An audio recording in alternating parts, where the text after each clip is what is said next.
Hello and welcome to Genoa in northwestern Italy, a city rich in maritime heritage and history.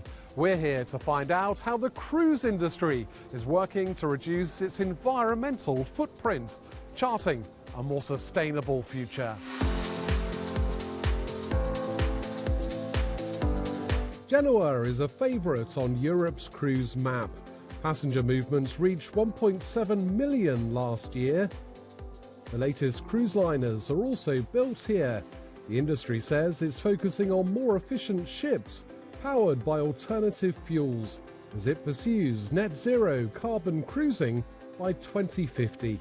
For the shipping industry, but we could say the same for any type of industry, there are not technologies or accessibility to alternative fuels that can drive us to the zero emission. So for us, the challenge is working, investing and innovating in order to achieve that goal. Our role is to, first of all, to test and demonstrate that this alternative fuel can be part of our transition to the zero emission goal, and to work in order to create the supply chain. Last year, the cruise ship MSC Euribia completed what's described as the industry's first net zero greenhouse gas emissions voyage. Operator MSC Cruises brought in 400 tons of bio-liquefied natural gas for what was a symbolic moment for the sector. The cruise industry is also pursuing batteries and fuel cells. This laboratory is run by technology company EcoSpray and the University of Genoa. Here the focus is on fuel cells, which could capture up to 90% of a cruise ship's carbon emissions and generate energy. They're trying different cells configuration, different materials, and they're trying to find the best way to mass produce in an industrial way those molten carbonate fuel cells. We believe that this kind of technology is one of the most suitable, if not the most suitable, for the passenger ships, especially then for the cruise ships. On board cruise ships, waste is being converted to energy, and in ports like Genoa, shoreside electricity is being installed. Cruise liners can plug in while berthed, meaning engines can be cut.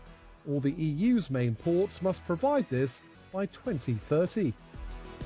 Shoreside electricity is obviously good to cut our emissions, but it is also for us one of the essential elements to work with the destination and make sure that cruise tourism is sustainable tourism. The EU is targeting emission cuts across the maritime sector.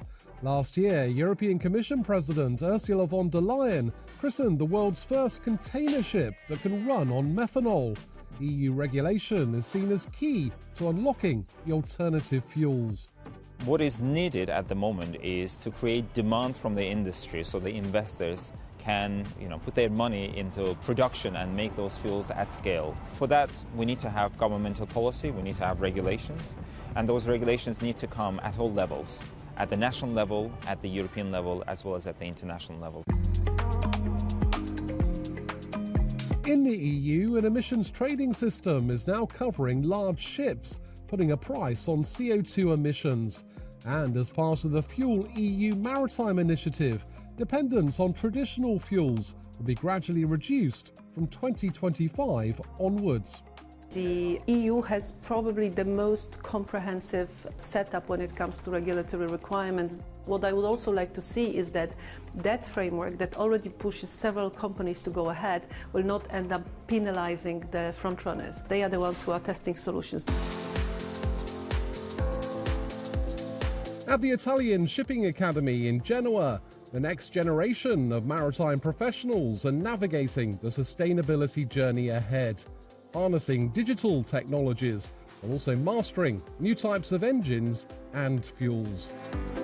The future of cruising is definitely with a vision of delivering of our net zero targets and being able to become the best way to discover the world sustainably.